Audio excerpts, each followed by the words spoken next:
Bismillah, alhamdulillah,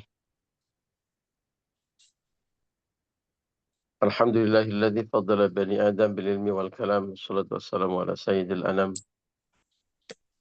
Muhammadin wa ala alihi wa ashabihi alladzi nurud dhalam. Subhanaka la ilma lana illa ma 'allamtana innaka antal alimul hakim. Rabbi shrah li sadri wa yassir li amri wahlul 'uqdatam min lisani yafqahu qawli. Rabbi zidni ilma warzuqni fahma bi rahmatika ya arhamar rahimin.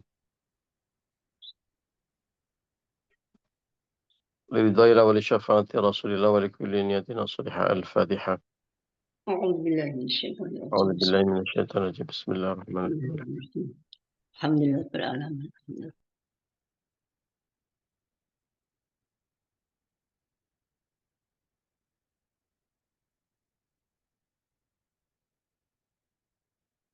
Amin ya rabbal alamin. Bapak Ibu dan teman-teman rahimakumullah. Alhamdulillah pagi hari ini kita bisa kembali bersilaturahmi dan ngaji. Mudah-mudahan kita semuanya diberi anugerah hidayah dan juga inayah dari Allah Subhanahu wa taala sehingga kita semua bisa istiqomah menyambut nikmat Allah yang sangat luar biasa, yaitu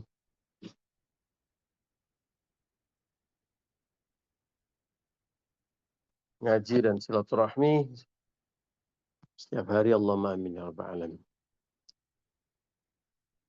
Bapak Ibu dan teman-teman rahimakumullah, kita lanjutkan ngaji kita, ngaji Nashihul Ibad. Sudah sampai di mana Bu Maimunah ngaji kita? Ya Ustadz, kemarin kita sudah masuk bab 3 makalah ke-35 dari Hamid Al-Laqaf. Sewaktu dia didatangi seorang lelaki dan berkata, "Berilah aku nasihat atau petunjuk dengan sesuatu hal yang bermanfaat kepadaku dalam urusan agama." Hamid menjawab, "Jadikanlah agamamu sebagai pembungkus atau koper dirimu untuk menjaga dirimu dari kotoran." Ditanya lagi oleh laki ini, bagaimana agama itu menjadi kemasan dan sebagai pelindung? Yang pertama katanya, tinggalkanlah perkataan atau percakapan kecuali yang harus dibicarakan. Yang kedua, meninggalkan dunia kecuali yang wajib atau yang harus ada. Yang ketiga, meninggalkan pergaulan dengan manusia kecuali yang harus kita lakukan dan meninggalkan yang tidak membawa hasil atau bermanfaat bagi kita. Carilah teman yang positif agar kita juga berperilaku baik. Sampai di sana Ustaz? 3. Berarti sudah Ya. 3 ya? Sudah Ustaz. Kita nggak usah cari yang keempat ya? Ya, sampai 3 aja ya. Sampai 3 aja. Baik. Terserah Bu Maimunah, kalau disuruh nyari yang keempat saya carikan. Ya, kalau 3 ya cukup 3. Mungkin yang Cukup 3 aja. lain Baik. lagi. Ya. Baik.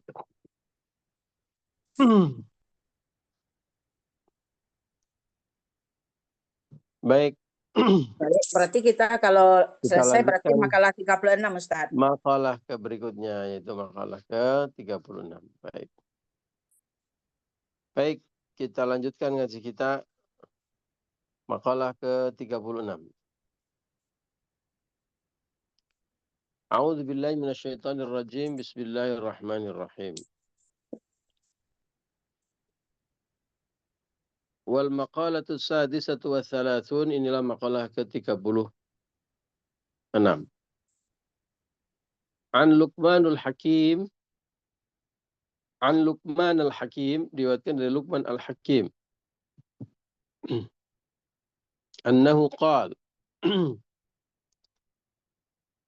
sesungguhnya beliau berkata. Masih ingat Luqman al-Hakim siapa?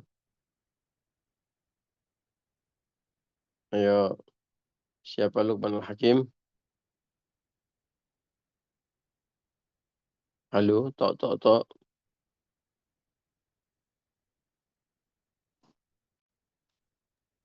Luqman al-Hakim masih ingat nggak? Orang RT berapa ini Luqman Al-Hakim? Yang Luqman raja itu Al-Hakim. Ustaz ya.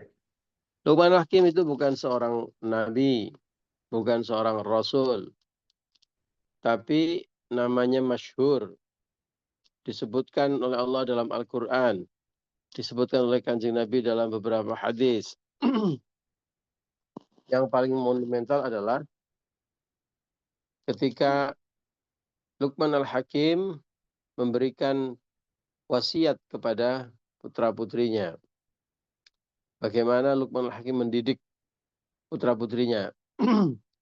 Parenting Islam itu banyak disimbolkan dengan ajaran-ajaran dan terinspirasi dari ajaran Luqman Al-Hakim pada putra-putrinya. Jadi kalau mau tanya bagaimana orang tua mengasuh anak-anaknya dalam ajaran Islam, banyak belajar dari apa yang dilakukan oleh Luqman Al-Hakim kepada putra-putrinya. Ya.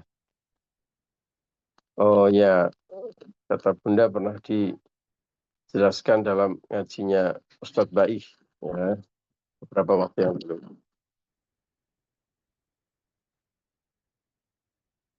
Nah, kali ini makalah ke-36 itu adalah makalah dari Luqman Al-Hakim.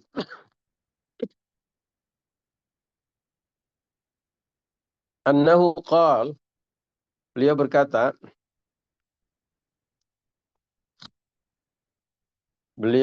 Luqman Al-Hakim ini berkata,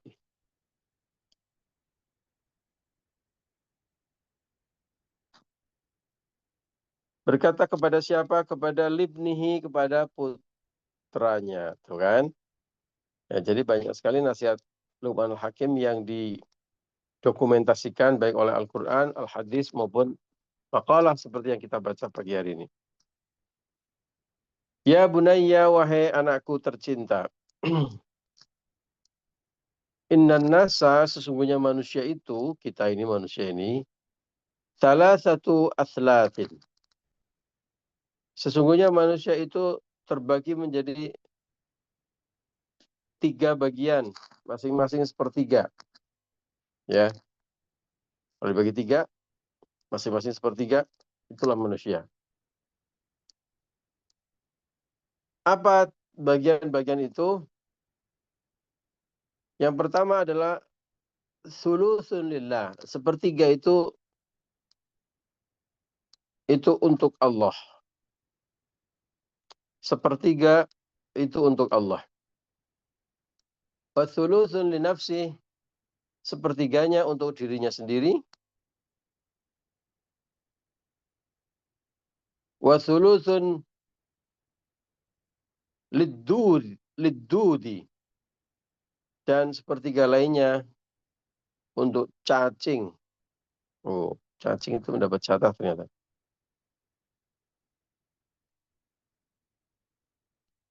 Fa'amma ma huwa lillah. Lalu apakah yang dimaksud dengan sepertiga untuk Allah? Manusia sepertiga untuk Allah, maksudnya adalah faruhuhu, itulah ruhnya. Fahuwa, karena ruh manusia itu raji'un, pulang lillahi ta'ala, kepada Allah ta'ala. Ternyata sepertiga manusia untuk Allah, maksudnya Luqman Al-Hakim dalam nasihatnya kepada putranya adalah ruh manusia. Ruh manusia itu kembali kepada Allah. Sepertiga milik atau manusia itu kembali kepada Allah karena ruhnya itu kembali kepada Allah Ta'ala. Mari kita belajar tentang ruh. Apa yang dimaksudkan ruh itu kembali kepada Allah? Bapak, Ibu, rahimahullah. Beberapa kali kita sudah menyinggung bagaimana kita hidup di 4 alam yang berbeda. Betul? Ya. Mulai dari ketika manusia ada di alam rahim. Ya. Kemudian saat ini kita hidup dengan makan lodeh, lalapan, ayam penyet, ayam geprek, ya gorengannya sudah habis tadi. Ya, itu hidup namanya di alam dunia. Ya. Kemudian berpisah, ajal menjemput, berpisah ruh dengan badan. Kemudian kita hidup di alam barzah. Dan setelah itu, kiamat datang, semua manusia dibangkitkan dari kubur. Itulah kita memasuki babak baru yang disebut dengan alam akhirat. Alamnya berbeda, rumah dari ruh kita kondisinya berbeda-beda.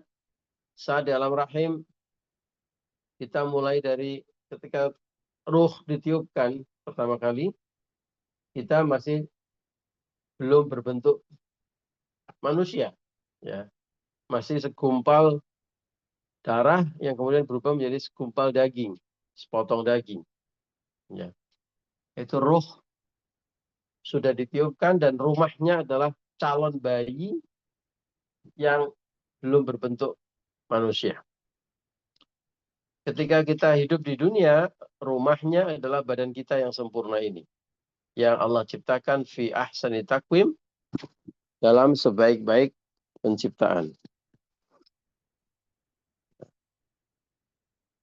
Ketika kita kembali dipanggil oleh Allah, ajal menjemput, ruh berpisah dengan badan. Ya. Badan kita dimakamkan di alam kubur, mati, tidak ada kehidupan, badannya sudah tidak bisa bertumbuh lagi, rambutnya sudah tidak memanjang lagi, karena ruh sudah tidak berumah atau tinggal di dalam badan kita, maka badan kita hancur. Ya. Tapi bagaimana dengan ruhnya? Ruhnya masih tetap utuh. Ya.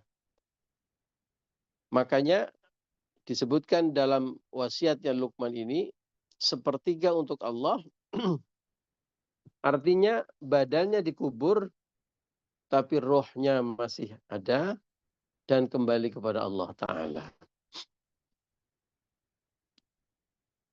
Bagaimana kondisi roh pada saat itu?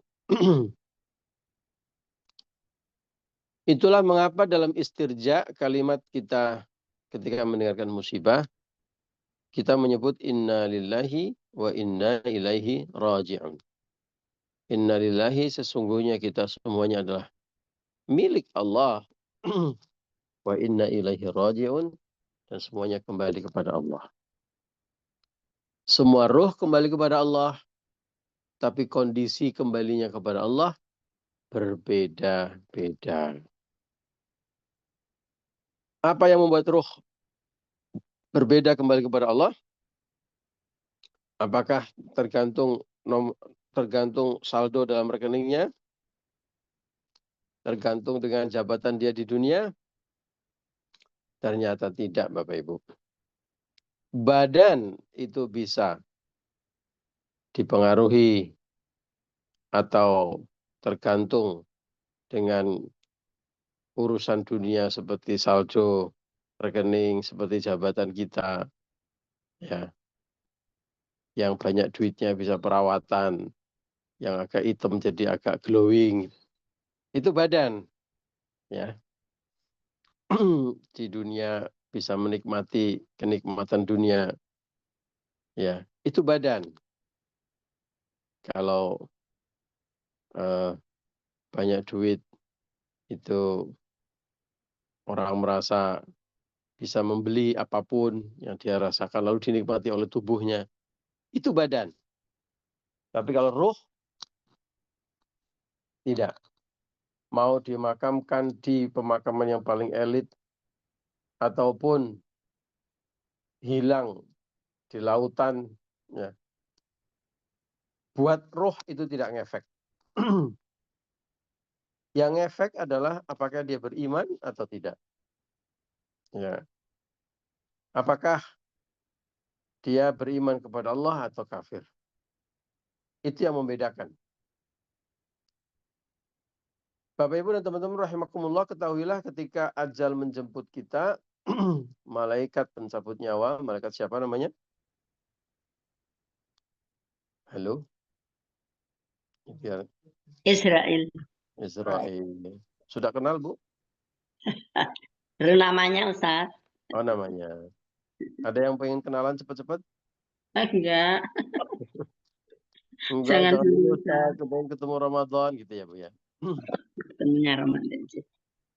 Ketemu Ramadan atau pengen ke Lebaran. Nah, Ramadan.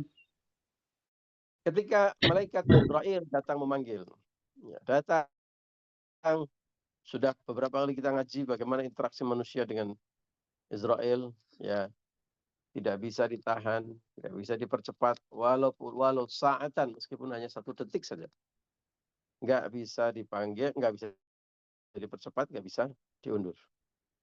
Ketika datang malaikat Israel menjemput kita, ya, maka yang dijemput atau yang dicabut adalah ruhnya. Berpisah dengan badan, kita sudah sama-sama tahu ya bagaimana ruh ketika dicabut dari badan. Berbagai macam pengalaman, ya, ada yang sangat lembut, ada yang sangat kasar, ada yang sangat menyakitkan. Ya. Yang pasti kemudian, kalau ini rohnya orang yang beriman, maka tercium semerbak wangi, seperti wangi parfum terbaik, seperti wangi kasturi, seperti wangi mist. Ya. Dan kemudian menanti malaikat untuk menjemput dan mengantarkan roh yang keluar dari tubuh kita, diantar untuk berjumpa dengan Allah melalui sebuah perjalanan spiritual yang luar biasa. Dibawa menghadap kepada Allah di langit ketujuh, berjumpa kepada Allah, dicatat, ditulis di tempat yang tertinggi dan mulia, lalu dikembalikan ke bumi. Untuk apa dikembalikan ke bumi? Bukan untuk bertemu lagi dengan badan. Kalau bertemu lagi dengan badan nanti hidup lagi dong. Ya. Dikembalikan ke alam barzah. Untuk apa? Untuk bertanggung jawab atau mempertanggungjawabkan amal kita. Dalam bentuk apa? Malaikat yang lain, yaitu malaikat mungkar dan nakir, siap bertanya. Oh, pertanyaannya detail dan tidak mungkin ada yang luput. Tidak mungkin ada yang bisa disembunyikan. Tidak mungkin ada yang khilaf. Malaikat mungkar dan nakir sangat detail. Ya, kita juga tidak bisa berbohong. Kaki kita bersaksi, tangan kita bersaksi, mata kita bersaksi. Roh dikembalikan ke jasad kita bukan untuk hidup lagi, tapi untuk bersama-sama di alam barzah, menjawab dan mempertanggungjawabkan amal-amal kita. Dalam penguasaan Allah Subhanahu wa Ta'ala. Itulah mengapa disebutkan 1/3 dari manusia itu untuk Allah, yaitu ruhnya. Ruh kita milik Allah, diciptakan oleh Allah, dan akan kembali kepada Allah. Kembalinya bukan hanya sekedar kembali, tapi kembali untuk mempertanggungjawabkan seluruh amal-amal kita yang kita lakukan. Oleh badan kita, oleh tubuh kita di dunia ini. Maka Bapak Ibu, mumpung kita masih punya waktu, ya, untuk membuat pertanggungjawaban kepada Allah, karena tidak ada yang bisa mengelak dari pertanggungjawaban itu, mari kita bersama-sama saling menguatkan, tawassobil haq wa tawassobil sabr, saling nyolek kiri kanan, saling mengingatkan, ya. Ayo, sebelum kita nanti waktunya roh kita dipanggil oleh Allah untuk mempertanggungjawabkan amal kita, kita sama-sama berinvestasi amal solih sebanyak-banyaknya dan sebaik-baiknya. Perjalanan roh ketika berpisah dari tubuh kembali kepada Allah itu mirip ketika kita tidur. Makanya seringkali tidur disebut adalah kematian kecil. Ya, itulah mengapa Kanjeng Nabi mengajarkan, agama kita mengajarkan pas mau tidur kita berdoa. Bagaimana doanya, Bu? Doa mau tidur bagaimana? Bismika Allahumma ahya wa bismika amut. Alhamdulillah lulus. Saya khawatir nanti ada yang doa Allahumma barik lana. Fima razaqtana. Enggak tahu. Ya. Bismika, dengan Allah. menyebut namamu, dengan namamu ya Allah. Gimana? Bismika? Bismika dimana ya Allah. Ya, dengan menyebut namamu ya Allah, kemudian doanya bagaimana, Bu? Bismika Allahumma ahya. Allahumma Gusti Allah, ahya aku hidup, wa bismika, menyebut namamu dengan namamu, aku mati, amut, aku mati. Ya, mati baik dalam pengertian mati kecil maupun mati besar. Mati kecil, rohnya kita seperti pada saat mati besar, ya kita tidak ingat apa-apa, badan kita seperti orang mati.